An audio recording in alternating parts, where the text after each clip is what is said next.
Hello everyone, welcome to learner B. I am Shivani Chauhan. इस video में हम लोग देखेंगे क्लास 8 हिस्ट्री की बुक का chapter first, how, when and where. तो हाउ इम्पॉर्टेंट आर डेट्स, जो डेट्स हैं, तारीखें हैं, वो कितनी ज़्यादा ज़रूरी होती हैं। तो एक there was a time when historians were fascinated with dates. एक ऐसा समय था जब जो हिस्टोरियंस थे, हिस्टोरियंस जो होते हैं ना, वो इतिहासकार होते हैं, जो हिस्ट्री के बारे में, जो समय बीत गया उसमें क्या क्या हुआ था उसके बारे में पढ़ते हैं, उसके बारे में हमें बताते हैं, लिखते हैं, वो हिस्टोरियंस होते हैं। तो एक समय ऐसा था कि हिस्टोरियंस काफ़ी ज़्यादा फैसिनेटेड थे, काफ़ी मतलब कि डेट से हमें क्या होता है, क्या मिलता है, इसके बारे में काफ़ी सोचते थे। तो हीटेड डिबेट्स चली, काफ़ी सारे वाद विवाद चले कि डेट्स जो हैं किस तरीके से मतलब उनको रिप्रेजेंट किया जाए, किस किस बारे में डिबेट्स चली कि जो रूलर्स हैं वो कब वो शासक बने, क्राउनिंग उनकी हुई, क्राउन मतलब उनको ताज पहनाया गया, कब कौन सी लड़ाई हुई, ठीक है। और common sense, in the common sense notion history was synonyms with dates. Common sense में अगर हम देखें तो हम कहते हैं अरे हिस्ट्री यार कितनी सारी डेट्स होते हैं, है ना।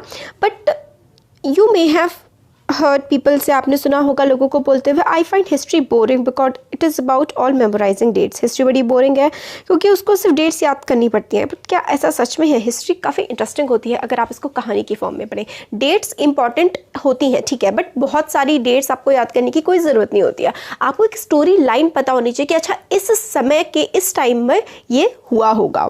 इस तरीके से हम लोग को हिस्ट्री को याद रखना होता है। History certainly about certain changes over the time. History जो है वो होती है कि क्या क्या बदलाव हुए हैं समय के साथ। हम लोगों को फाइंड करना होता है, पता लगाना होता है कि पास्ट में किस तरीके से चीज़ें मतलब चीज़ों में किस तरीके से बदलाव आया था। और हम लोग जैसे कि पास्ट को प्रेजेंट से कंपेयर कर पाते हैं, इसी रेफरेंस में हम लोग बोलते हैं बिफोर या फिर आफ्टर। इसके पहले क्या हुआ, इसके बाद क्या हुआ। तो मतलब हिस्ट्री में क्या हमें करना होता है, हम लोगों को ना एक ब्रॉड एक चीज़ चाहिए होती है कि अच्छा इस तरीके से जो है पास्ट में चीज़ें चलती हुई आई थी, जो आज हमारा प्रेजेंट है वो किस तरीके से पास्ट से होता हुआ आज तक पहुंचा है।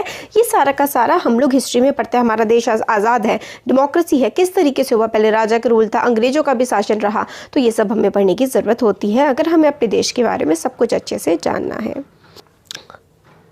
इस वर्ड में रहते हुए हम लोग हमेशा always ask historical question about what we see around us. We take things for granted as if what we see has always been in the world we inhabit. तो हम लोग अपने आसपास जब हम देखते हैं चीज़ें तो हमें ऐसा लगता है ये चीज़ें हमेशा से रही होंगी। But most of us have our moments of wonder. But ज़्यादातर जो लोग हैं हम ये भी सोचते हैं कि काफ़ी ज़्यादा क्यूरियस हम हो जाते हैं, हम काफ़ी सारे क्वेश्चन पूछते हैं दैट आर एक्चुअली हिस्टोरिकल, कि भाई ये क्या है, ये कहाँ से आया होगा। इस तरीके के क्वेश्चंस हम लोगों के मन में आते हैं ना, तो ये सारे हिस्ट्री के ही तो क्वेश्चंस होते हैं। हिस्ट्री पढ़ के ही तो हमें समझ में आता है।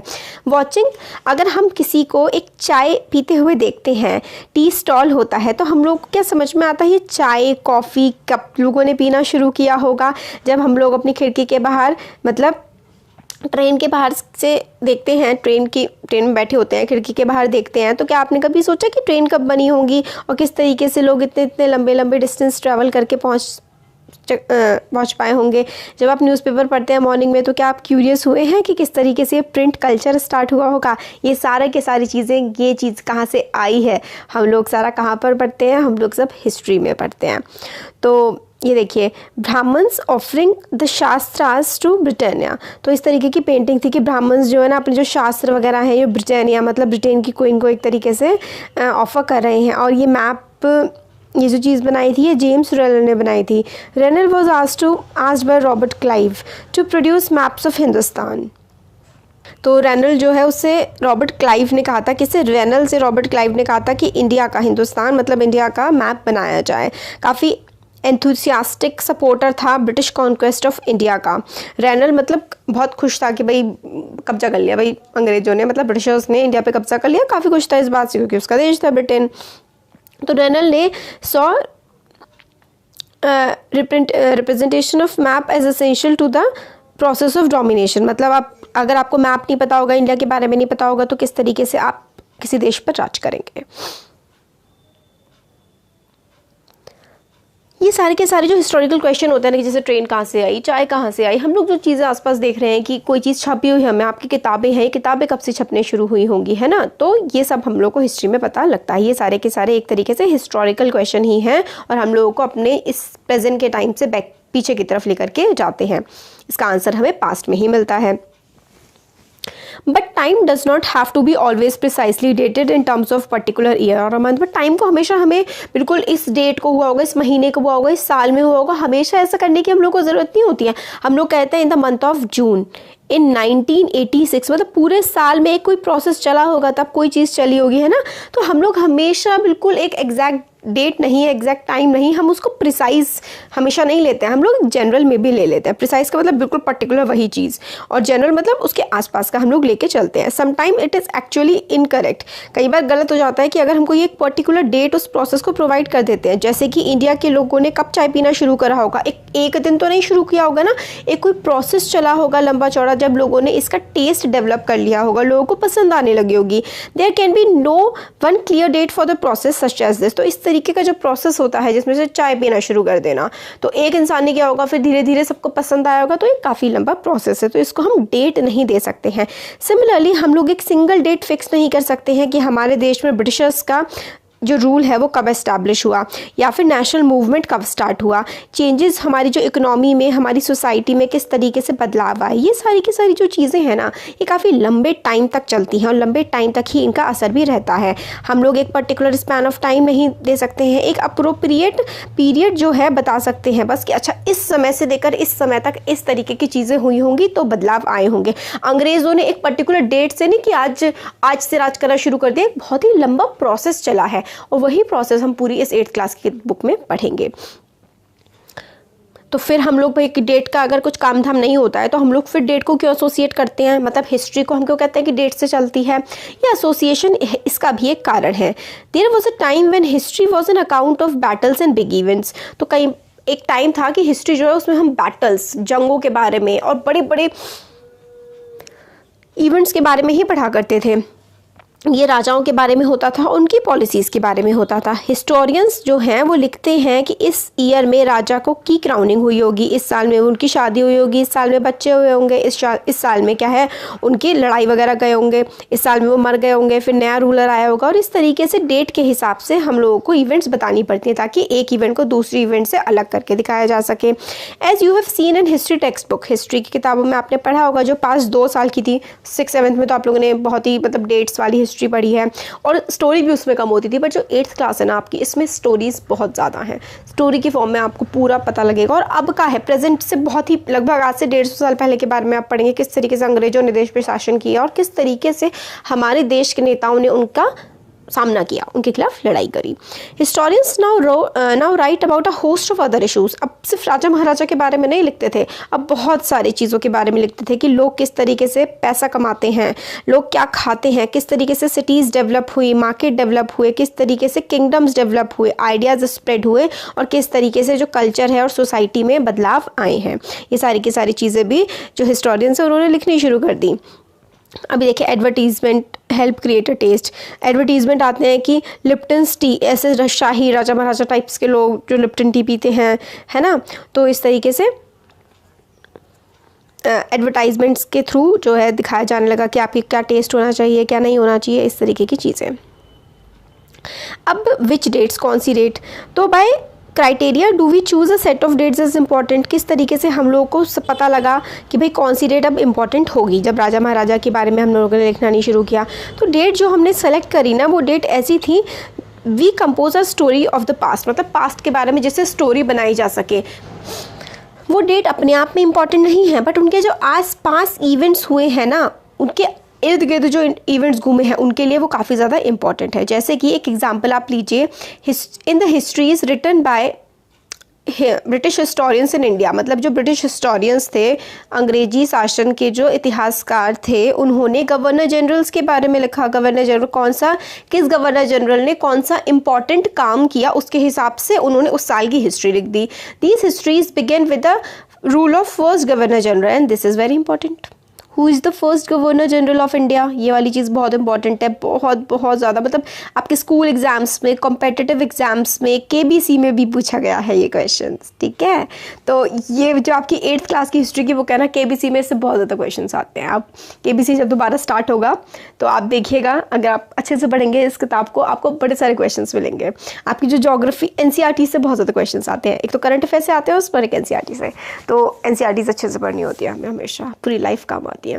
तो देखिए फर्स्ट गवर्नर जनरल जो थे वो थे वॉरेन हेस्टिंग्स। वॉरेन हेस्टिंग्स वो the first governor general of India, अच्छे से याद करना है, ठीक है। और लास्ट वाइसरॉय, फिर मतलब गवर्नर जनरल को 1857 में 1857 के बाद से वाइसरॉय बोला जाने लगा था। तो ठीक है, देखेंगे आगे हम चैप्टर्स में। वॉरेन हेस्टिंग जो थे उनका, Warren Hasting first governor general थे और लास्ट वाइसरॉय थे लॉर्ड माउंटबेटन, ठीक है। तो सेपरेट चैप्टर्स में हम इनके बारे में अच्छे से पढ़ेंगे। और बाकी सारे वाइसरॉय से रिलेटेड जैसे कि हेस्टिंग, वेल्सली, बेंटिक, इन लोगों ने, ये रिपन वगैरह, इरविन, इन लोगों ने क्या क्या अलग अलग काम किए थे। गांधी इरविन पैक्ट के बारे में हम लोग पढ़ेंगे आगे के चैप्टर्स में। तो इन लोगों ने क्या क्या काम किए थे, उससे रिलेटेड चीज़ों को हमारे देश की इन्होंने हिस्ट्री बना दिया ब्रिटिश हिस्टोरियंस ने। तो ऐसा लगता था कि नेवर एंडिंग सक्सेशन चलेगा और हमेशा वाइसरॉय जनरल वगैरह चलते जाएंगे। अंग्रेजों ने सोच रखा था कि अनादि अनंत काल तक हम पर राज करेंगे, है ना। तो इस टाइप की चीज़ें देखने के लिए मिलती हैं। तो सारी की सारी डेट्स जो हैं वो हिस्ट्री में अब ब्रिटिशर्स ने किसी पर्सनालिटी से लिंक कर दिया। अच्छा ठीक है, गवर्नर जनरल वॉरेन हेस्टिंग्स, तो भाई वॉरेन हेस्टिंग जो हैं इन्होंने ये काम किए, इनके टाइम में ये चीज़ें हुई। तो इस तरीके से इन्होंने हिस्ट्री लिखनी शुरू कर दी इंडिया की, कि उनकी क्या क्या एक्टिविटीज़ रही, क्या क्या पॉलिसीज़ रही, क्या क्या अचीवमेंट्स रही, ठीक है। तो it was as if there was nothing outside their life. और इस तरीके से हिस्ट्री लिखी जाती थी कि इन गवर्नर जनरल्स के अलावा कोई और लाइफ होती ही नहीं होगी, ठीक है। The chronology of their lifes mark the different chapters of history of British India. British India की हिस्ट्री जो थी इनकी लाइफ के आसपास ही पूरा का पूरा घुमाते रहते थे। We can not write about the history of this period in different way. क्या हम लोग अलग तरीके से इसकी हिस्ट्री नहीं लिख सकते हैं? किस तरीके से हम फोकस करते थे, और जो ग्रुप्स होते हैं इंडिया के, एक्चुअली इंडिया के लोगों पर फोकस करके क्या हिस्ट्री को नहीं लिखा जा सकता है? तो क्या सिर्फ गवर्नर जनरल ही इंपॉर्टेंट है? हम आगे देखेंगे। व्हेन वी राइट हिस्ट्री और स्टोरी, जब हम कोई भी हिस्ट्री लिखते हैं या फिर कहानी लिखते हैं, हम उसको अलग अलग चैप्टर्स में, अलग अलग भागों में डिवाइड करते हैं। ऐसा हम क्यों करते हैं? It is to give each chapter some coherence. हम लोग अलग अलग पार्ट में उसको डिवाइड करते हैं ताकि एक पार्ट दूसरे पार्ट से अच्छे से लिंक रहे। तो स्टोरी बनाने के लिए हम लोगों को एक सेंस फॉलो करना होता है। इस प्रोसेस में हम फोकस करते हैं ऐसी इवेंट्स पे जो शेप देती है आगे की स्टोरी टेलिंग को। History that evolve around life of British governor generals activities of Indians simply do not fit. मतलब गवर्नर जनरल के बारे में जो हिस्ट्री इन लोगों ने, ब्रिटिशर्स ने लिखी है, हम इंडियंस की लाइफ तो उसमें कहीं पर फिट ही नहीं होती है, उसके लिए कोई स्पेस ही नहीं है। इसलिए क्लियरली वी नीड, हम लोग को अनदर फॉर्मेट भी चाहिए हिस्ट्री का, जिससे हमारे देश के बारे में पता लग सके। जो ब्रिटिशर्स ने लिखा है ये तो इनके अंग्रेजों के गवर्नर जनरल्स के बारे में हमें इससे पता लगता है। तो अब हमें हाउ डू वी पीरियडाइज, हम लोग किस तरीके से टाइम निकालते हैं। हम देखिए, हाँ, ये वॉरेन हेस्टिंग्स थे first governor general of India. कब बनाया गया था इनको? 1773। This date is also very important.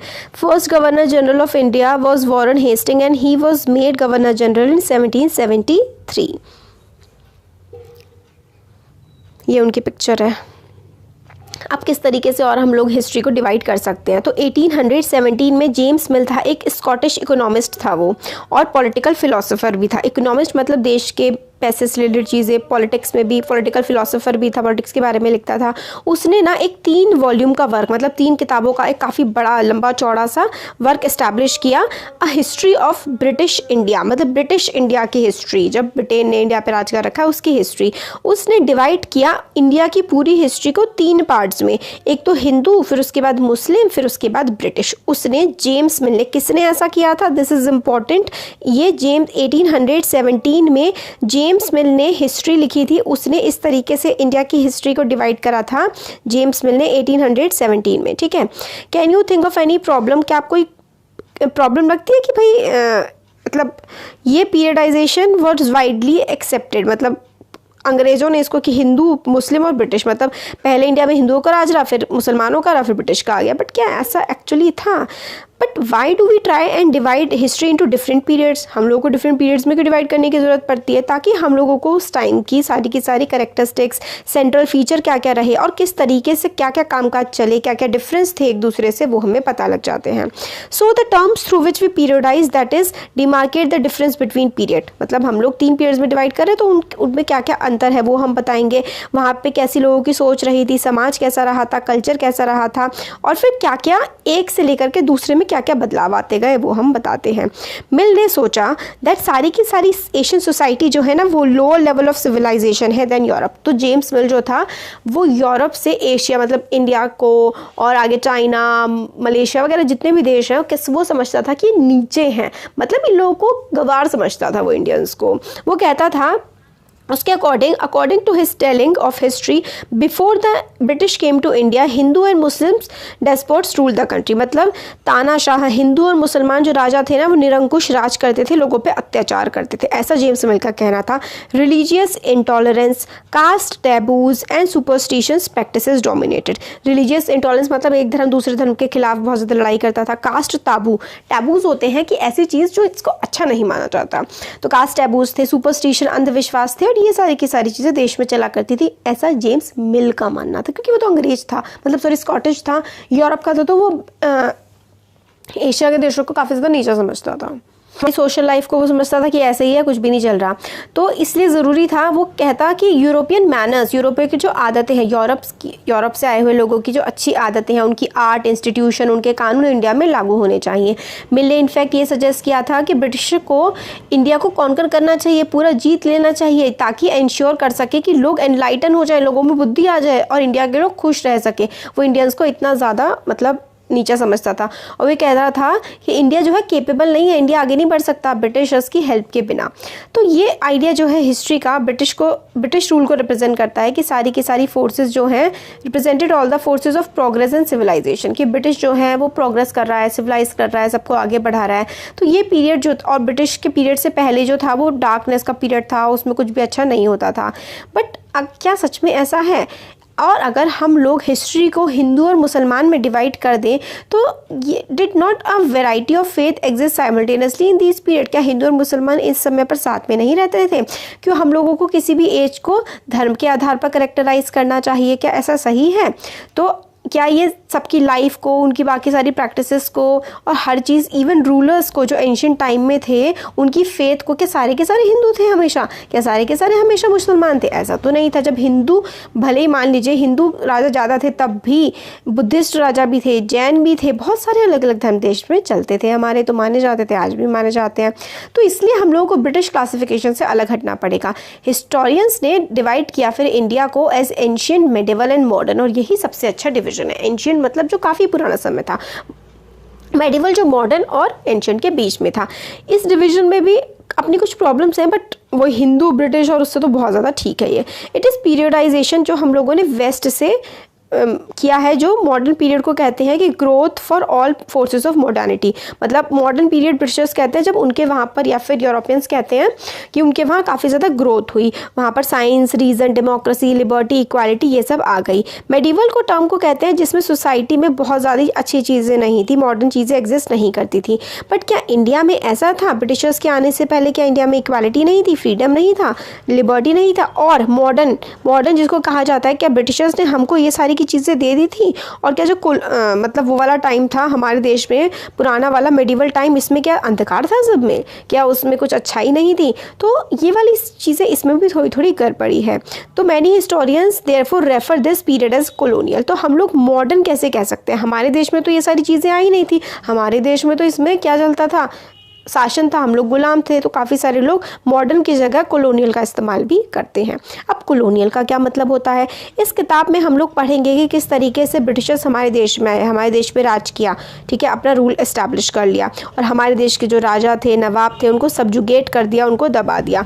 हम लोग ये भी देखेंगे कि किस तरीके से उन्होंने हमारे देश की इकोनॉमी पे, सोसाइटी पे अपना वर्चस्व जमा लिया. वो कर इकट्ठा करते थे, ठीक है, अपने खर्चे पूरे करने के लिए, और bought the goods they wanted at lower price. और जो मतलब अंग्रेज़ों को जिस चीज़ की ज़रूरत होती थी वो सस्ते दाम पे ख़रीदते थे और काफ़ी ज़्यादा महंगे दाम पे बेच देते थे। जो फसल उगवाना चाहते थे ज़बरदस्ती वही फसल उगवाते थे और एक्सपोर्ट कर देते थे और उससे खूब कमाते थे।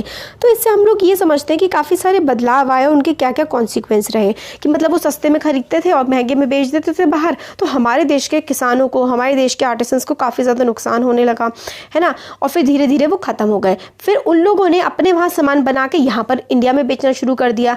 तो उनकी क्या मतलब वो रही, प्रैक्टिस रही कि ब्रिटिश रूल ने अलग ही वैल्यूज़, अलग ही टेस्ट, कस्टम, प्रैक्टिसेस हमारे देश में वो लाए और हमारे देश को उसने सब्जुगेट किया, मतलब हमारे देश को दबाने की कोशिश करी हर तरीके से, चाहे वो पॉलिटिकल टर्म्स हो, इकोनॉमिक हो, सोशल हो, कल्चरल हो, किसी भी तरीके का बदलाव हो, हमारे देश को दबाने की कोशिश की गई। और यही था प्रोसेस ऑफ कोलोनाइजेशन।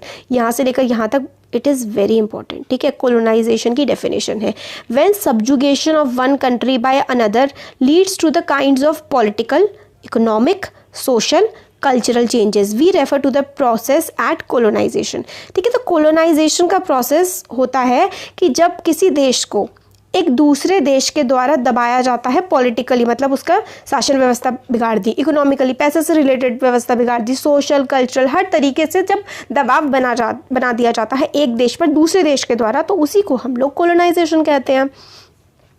तो यू विल यू हाउएवर, मतलब आप लोग पढ़ेंगे कि क्लासेस में और groups did not experience this changes in the same way, कि हर एक ग्रुप या हर एक क्लास हर तरीके से एक तरीके से चेंज को नहीं एक्सपीरियंस करता है। इसीलिए ही हमारी जो किताब है इसका नाम पास्ट नहीं पास्ट से है, क्योंकि हर एक इंसान पर हर समय अलग अलग असर पड़ता है। कई बार किसी के लिए अच्छा हो जाता है तो किसी के लिए बुरा हो जाता है। ठीक हो गया। अब आता है how do we know. 21 minute का तो वीडियो हो गया है, कम करते हैं। हाउ डू वी नो ये वाला पार्ट ना नेक्स्ट वीडियो में देख लेते हैं, नहीं तो वीडियो ये 1 घंटे तक का खिंच जाएगा।